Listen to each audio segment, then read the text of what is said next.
So today we originally planned to record another book club episode, and we had a book planned that we were both reading, and you reached out to me a couple of days ago and said, "Hey, I'm not ready to do book club this week because I had planned on finishing the book this week, and I've been mentally overwhelmed by news that's going on with Israel and Gaza. So, can you maybe just touch on that a little bit and talk about what you've been feeling and how that's been affecting you? And then we can go into some tips for navigating times like these and maybe even thinking ahead to preparing because these times are going to happen. So, even if you're in a good place right now and you're not being affected by news or outside events, it's good to know that good times don't always last. And there are always going to be times when you're maybe distracted or overwhelmed or just not at your best. And there's things that you can do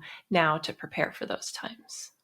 I think what I love about how you started and where I'm going with this is thinking, okay, if I'm feeling overwhelmed for whatever reason, where in my life can I create space, and how can I make life feel better and easier for me? So this was one example when the attack occurred in Israel recently and the ensuing violence in the region and everything that's going on in Gaza, and having many close friends in the region, and just regardless of that, having watching the news and feeling so impacted.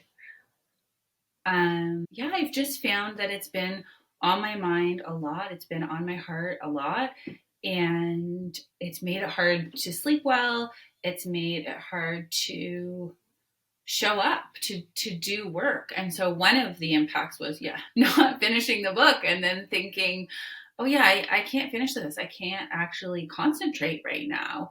And as you said, that happens sometimes when we're feeling overwhelmed and when our brain and sort of heart has been taken over by something else.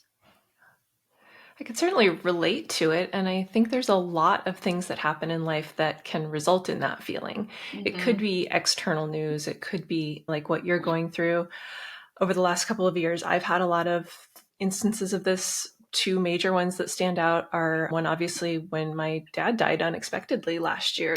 That came out of the blue and completely took me out of commission for a couple of months, really. I was not mentally here. And so I can definitely relate on that front. But then there's also smaller things that happen. Just last month, out of nowhere, I developed a really intense case of heartburn. Like for 10 days out of the month, I was in pain and couldn't sleep and couldn't eat and had low energy and just really was not feeling well. And so that affects everything else that you're doing. So there's many ways that this can happen and can show up. It's not just something traumatic happening. It could really be anything that affects your energy level and your ability to focus and just really how you can show up for work or your people, your family, or yourself.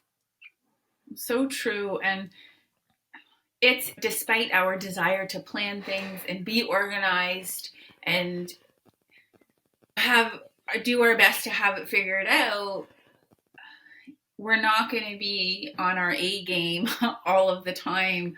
We're not going to be able to feel present and grounded and focused all the time. And so we thought, let's talk about that. Let's talk about what happens when life does throw a curveball. What are some of the strategies that we use, or some of the tips that we have, or insights that we have on how to navigate through those moments? A lot of them are mindset Mm-hmm. things. One that I wanted to start with was really focusing on the fact that this isn't going to last. No matter what you're going through, there's an end to it. And it's really easy to get into feeling like this is my life now. I feel terrible now. I'm never going to get back to where I was, or the world is awful and the news is always terrible, and just really getting sucked into this feeling of like everything is terrible and it's never going to be good again. And one thing that really helps me is like, this will pass. This is also short term. Things will change because everything always changes. Just like the good change to bad, the bad can change back to good. And just really focusing on that as a mantra helps me through times like that. Okay, so what's the specific mantra that you would say to yourself? I like a really simple one, which is just everything changes.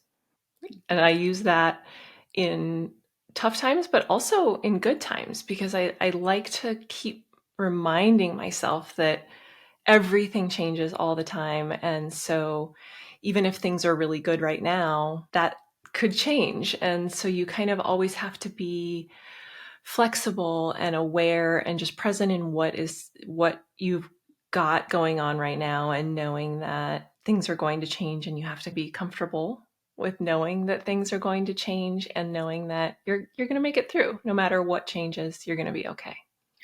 And building on the awareness piece, I think so. Yeah, it's like having a mantra, having a perspective of what's going on in the moment. And so I think even naming it, saying, this is happening right now and it's having this impact on me, and noticing it without judgment, and knowing there are times in my life where I'm going to feel powerful and capable and positive, and then other times where I'm going to feel completely knocked down.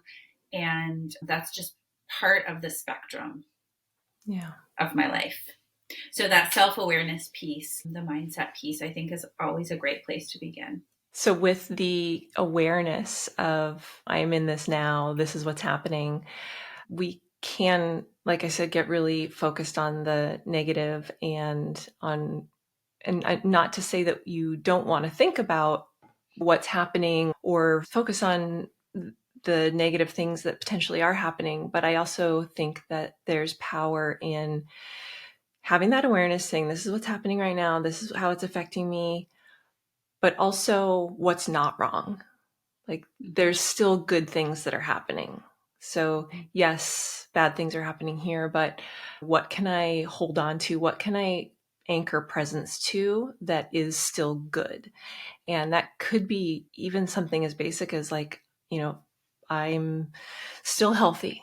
My kids are healthy. Whatever that is that you can, like, center yourself on, that is a positive, and just ask yourself, that over there that is bothering me, it's all terrible, but what's not wrong? What can I center myself on that's not wrong? Yeah, I love that. Yeah, so finding those points where we can feel grounded and present, and then to build on that, something that helps me a lot with that is staying connected to other people. So this is like a concrete action that I'll take. And I've learned this about myself, that in the past, when I felt down, I've sometimes had the tendency to retreat and think like, oh, I'll just figure this out on my own.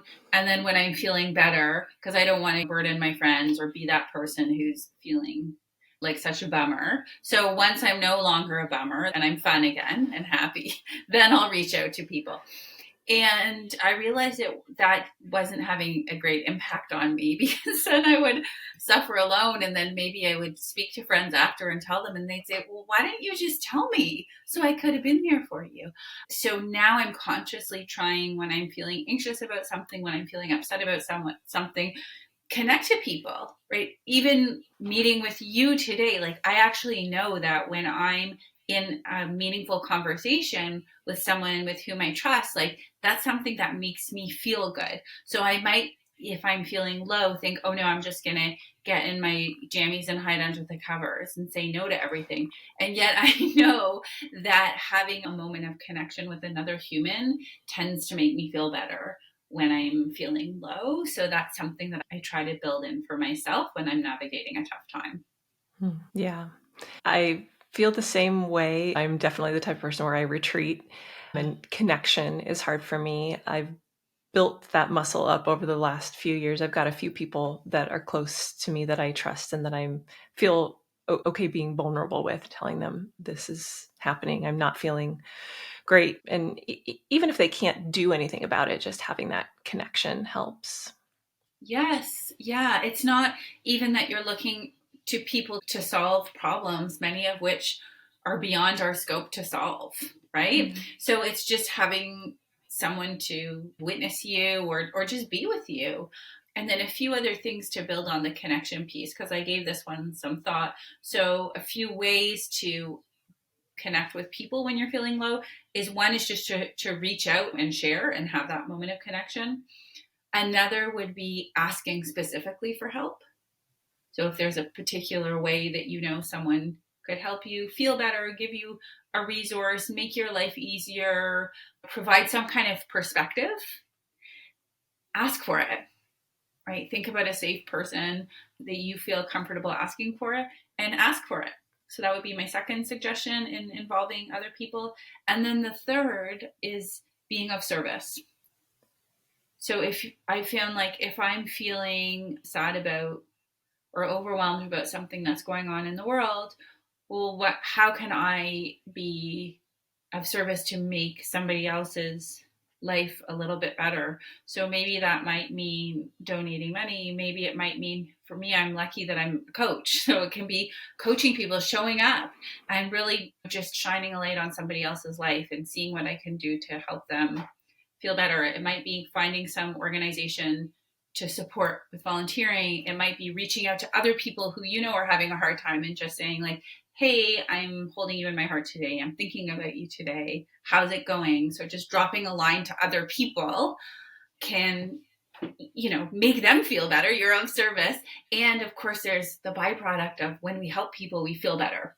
So I think when I'm talking about like connection and the importance of connection when we're going through a mentally tough time, I mean, there are different ways to do it. And there are obviously friends and loved ones that you can connect with, but hopefully people are in a job where they have the ability to communicate with their coworkers or their boss or whoever it is that they can say, hey, I'm in a period right now where I'm having a really hard time and it's affecting me. It's probably going to affect my productivity. And just let them know, because you can get in a situation where you are just making it worse by building all this anxiety about falling behind at work and not living up to their expectations. And if they don't know what's going on with you, then all they see is your stress and you're falling behind, and you can just exacerbate the situation and make it worse. So having that connection as well and opening up to the people that you're working with, I think can be really beneficial because it can take some of the pressure off that you may be feeling to produce. 100%. I feel like bottom line of this particular section of our conversation is don't suffer alone. Don't suffer alone. Like just talk about it, connect with somebody, and you never know how it might help. But it most likely will create some more space between you and like the bad feelings.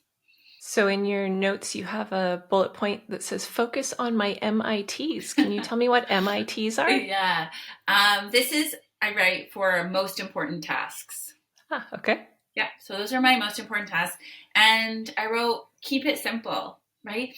So when I'm feeling overwhelmed, it's not the best time to tackle that side project and do all that extra, whatever, do the extra things.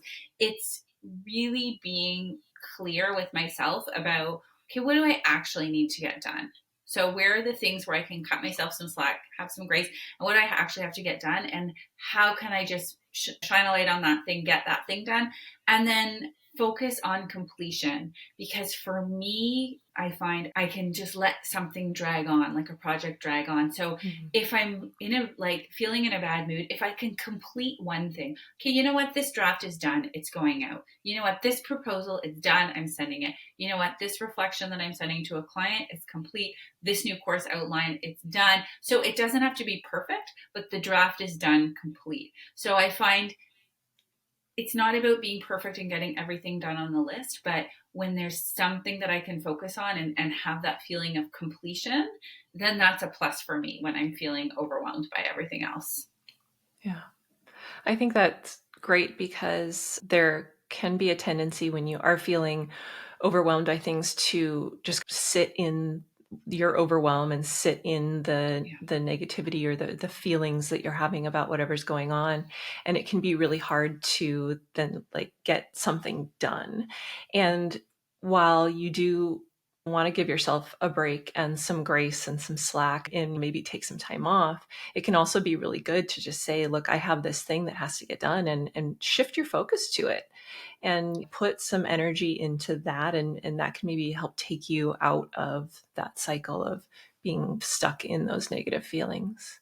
Yeah. Do you have something like a strategy or something you say to yourself when there's something you do want to get done, but you're not, that you're still like your brain is a bit foggy or you're still distracted by other stuff? Like what did you do, for example, right after you lost your dad and you still did have some things that needed to get done? Yeah. So during that period, luckily I had a lot of slack with my clients and I didn't have a ton of work that was really time consuming. So I was able to really shorten my days. But last month, when I was not feeling well, I had a ton of work. I had just onboarded a new client. I was working more than I have in the last year and also feeling terrible. So my strategy every day was like your MIT's, your most important tasks. I would look and I would say, this is what absolutely has to get done today. And the faster I can get it done, the sooner I can take the rest of the day off and relax or focus on self-care or whatever needed to be done to feel better. So for me, it's really about time, like get this done as fast as possible so that the rest of your day can be for the time off and the relaxing. Okay. I love it. And building on this idea that sometimes action makes us feel better, I find that when I'm feeling low, when I'm feeling distracted, doing things to take care of myself. So I'm not a huge cook. I don't love preparing elaborate meals. We've talked about this, but I do find like, okay, make yourself some eggs for lunch. Like the act, because then I'm doing something to take care of myself. Just make something for yourself. Complete, make that phone call that you need to make for yourself. Like doing meaning, like actually self care. I don't mean getting my nails done. That's fine. But I mean more, what are the things that you need to do to take care of yourself, your home, your family, your body? Take the time to do some of those things. And I find that that feels very soothing to do that, or like self affirming. It feels, it's like rooted in caring for yourself at a really deep level that I think Yeah. is really meaningful. And so I alluded at the beginning to this idea of putting in place processes when things are going well so that when things aren't, it's easier to do that kind of rooted self-care. And we just recently did an episode about processes and putting in place things that can make your life easier because there are things you have to do every day. And this is one of those times when having those processes in place really does make life easier. So Or true. if you're feeling terrible, the last thing that you want to do is come up with dinner. Or a new Right? budget. Right. Do budgeting. Well, Yeah. that makes me feel better. I'm a crazy person. But yeah, that those parts of life that just like have to happen. And if you've got the processes in place before things hit the fan, Mm-hmm. then it's easier to flow through that period and know, like, okay, I've got this taken care of. I don't have to worry about the bills getting paid this week. I don't have to wonder what my kids are going to eat this week because we have a system in place for that. And it just really takes some of that stress off that would, when you're already overwhelmed, would put you over the edge and just make it feel so much worse than it has to. It's so true. So, lesson in there is figure out your processes, work on your processes when you're feeling up. Like Yeah. when you're feeling good, you get them going. And when they're habits, it's easier to follow them. You want to follow them even when other parts of your life have fallen off the rails, or when the world has thrown you a curveball. That's a Yeah. great point. And you mentioned boundaries in your Mm-hmm. notes. Can you talk a little bit about how boundaries play into this Yeah. time in people's lives? Yeah, I think we always need boundaries. And when we're suffering, we especially need boundaries because we need to take care of ourselves. So it starts with acknowledging, hey, I'm struggling right now. And what do I need? There's a self-awareness piece and like a self-actualizing piece. Like, this is what I need in order to meaningfully care for myself right now. I need this time and space. And that means I'm not able to do this thing for you, or I'm not able to show up for this event, or I'm not able to do this extra project or whatever it is. And I have boundaries for myself where I'm going to put myself to bed. This is an example. Put myself to bed at a good time so that I can get the rest that I need to wake up with as much sort of power tomorrow. So just being, when I say boundaries, I mean knowing what it is that you need in this moment, knowing that this moment is a little different than other moments in your life. And you might need more self-care, more love, more space, more support, more slack from other people, right? More treats, more sleep, more good food. Who knows what it is? Only you know, right? Yeah.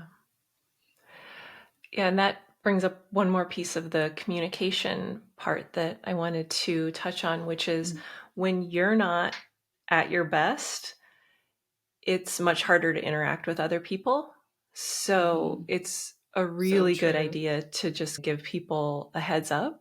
Like, I'm not feeling great today, so I might be a little more combative. I'm tired today, so I'm going to be a little shorter. So have that awareness in yourself that you're going to have that tendency, but also let other people know, like, maybe today's not the best day for us to have a really intense conversation because it's not going to go as well as it normally would have. And just having that awareness to like put your hand up and be like, hey, today's not the day. I love it.